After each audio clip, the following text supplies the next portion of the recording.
can come over if you want. I'll be able to help you real fast.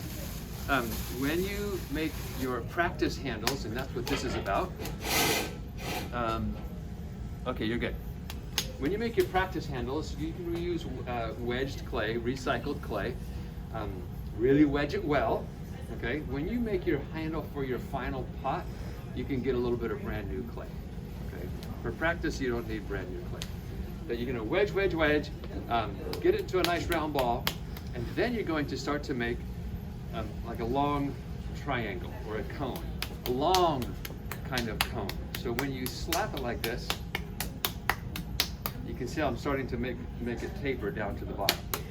That helps you make the tapered handle. And I'll show you how to make all 5 of these. Okay, so like that. So you have a good handle up here. Now, some people, since they're going to make 5, they get a huge amount of clay. Don't do that. Just get something about like a baseball, larger than a tennis ball. And I can make a couple handles out of this. Don't try to get 10 pounds of clay working because your arm gets tired. Now, you will need the water to trickle because you're going to have to put your hand in the water often. This looks kind of silly, but it's a really good way to do it. You are just going to let the main part of your contact is right there. And as you go down, you're going to let your hand get smaller. Don't let, those guys might laugh, oh, what are you doing over there? It has to stay slippery. And if you notice, it's starting to stretch already. Notice this hand kind of rotating back and forth. It helps make it, the pressure points kind of move around so it's nice and even. See, that wouldn't be a handle yet because eventually we're going to go like this and your handle should be thin enough to kind of arc. And that's going to be the sign of a nice handle, is the arc. So, and again, this is one of those things you'll get used to pretty fast. The first 1 or 2 might be clunky, and that's okay. What you're going to have to do is make one of each of the handles that are illustrated right up there. And you wrote them down too, and I'll show you what they all look like. And each one needs to be viable, which means they could be used. So if you wind up with a handle that's like all clunky and kind of wonky, that wouldn't count. It's going to be 20 points that you show me all 5 handles. If you made 3 handles today, we can mark in the book which ones you've made, and then the next day you can make the other 2, and we can make it a complete grade that way. So now you can see how that's starting to arc, but not quite yet. You can also see, since my hand got bigger to smaller every time, it's getting a little bit skinnier down here. Now, if you notice, I didn't mention it, but every single time you need to go all the way through the handle. Don't stop right there. Don't try to fix one spot. That's going to make it skinny right there. And instead of having a nice arc, you're going to have a fold, which isn't as nice of a handle. Everybody gets this little bulb at the bottom. Sometimes you just have to take that off, put it up here, but recycle that clay. Don't leave it up there when you're done. Okay, so there are 5 kinds of handles. And if you notice again, I'm using this wrist to keep the pressure points kind of working all the way around. 5 handles. The first one is a round handle. That's what I just made. It's not perfectly round, but it's pretty round. And it has a nice little arc. And what we do, there's the handle right up there. We'll cut it off right about there. And here's all the handles right here as well. This teapot has a round handle, that one right there. Okay, any one of these handles is fine that you wind up putting on your pitcher. Okay, so that's a round handle. I'm going to make the next handle out of this one, then I'll show you how to let them store and firm up.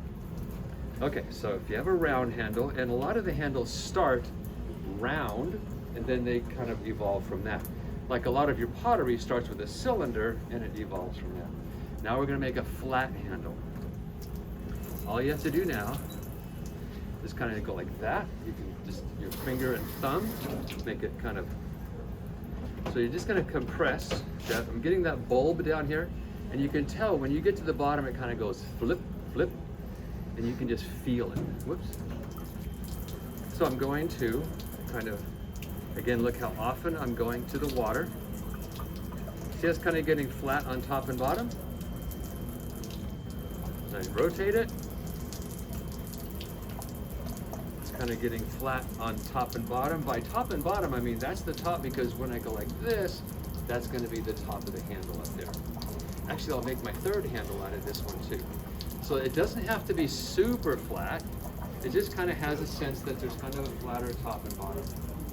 And this one has a flat handle with a little thumb hole. All right, if you wind up with like a little crease, a little sharp edge, just take your little fleshy part of your skin right there and just barely touch it. And it kind of softens it down.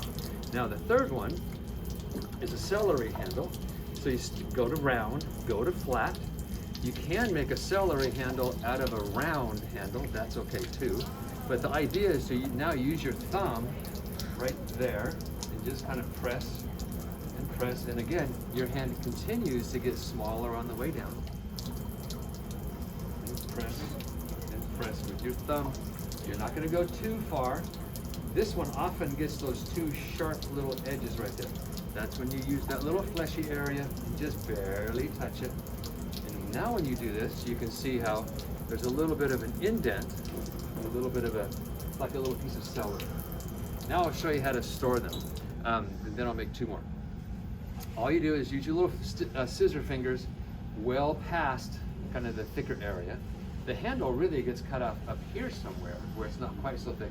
But use your little scissor fingers. We're going to cut halfway through and then twist the bottom and let it separate there.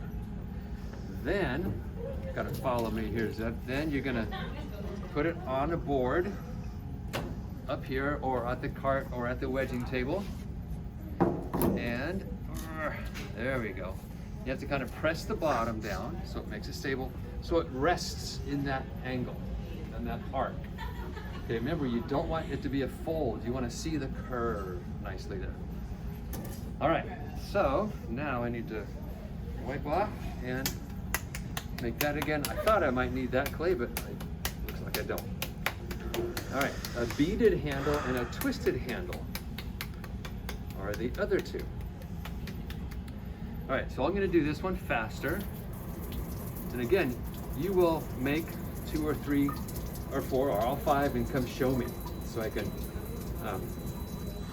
get you your 20 points. Now, those guys have to do artwork for 20 points at a pop.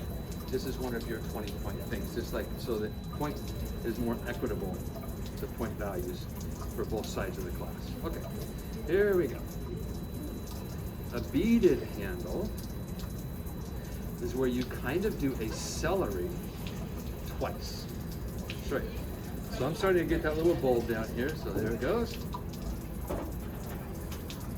Okay, that's round. That's getting to be the point where it's starting to curve, starting to arc over like a handle.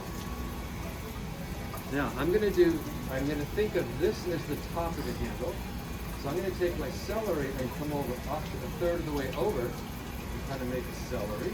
I'm sorry, yeah, a celery over here. Okay. Then I'm going to skip the middle and come over a third of the way over. Again, looks kind of sharp, but that's when you use that little fleshy part of your hand right in there and just barely touch it. You can kind of touch it with your fingertips. And kind of flatten the top just a little bit and just make it look pretty. So when you indent here and here, you're kind of leaving a spine. Think of it as a spine. So when you bend over, maybe your spine sticks out a little bit. Now when we do that, whoops, a little bit off center.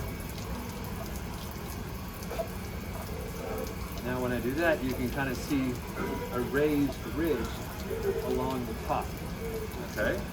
That's what a beaded handle looks like. Now I'll make the twisted handle out of this one, because what you do is you kind of make the little celeries all over the place. Make 3 or 4 of them. Again, it looks kind of sharp angles right now, but that'll get better. What I also like to do with a twisted handle, and you'll see each one of these handles right over there too. I'll use my index finger to kind of dig a little bit deeper inside each one. So you kind of see ridges. This is a very long handle. I wouldn't use it all the way down. So I'm kind of grasping it, but then using my fingernail right there to kind of go a little deeper And these edges, again, are kind of sharp. I think that's too sharp. Remember, you're gonna grab onto this handle, you don't want it to dig into yourself. So now I'm just gonna barely touch it with my little fleshy part of my fingers. And see, I'm just kind of softening it, and you can see multiple ridges. That's too long. Now I'm gonna literally twist it. Watch, watch. Here it comes. So I'm gonna get ready and twist it in two different directions. So grab the bottom, and just kind of twist it like that, once around or so, then let it drape. Ooh, that's almost draping too much. It's almost a fold right there, because I made like 3 handles out of this one. Okay? But there's a little twisted. Again, scissor fingers, and then let them. It's better to keep this on a surface rather than hold on to it. And you want the back side of this to be angled back a little bit so the rest of it kind of has that arc. Now I'm gonna, tomorrow or the next day, we'll put a handle on. I'll show you kind of a different way to do it. But I only made 2 here, but I made all 5, just showing you the process. And that's it. So hopefully, what today, Monday, hopefully by Wednesday, I'll be seeing 5 handles. So you have today and tomorrow and kind of Wednesday to get that done. So that's it. All right.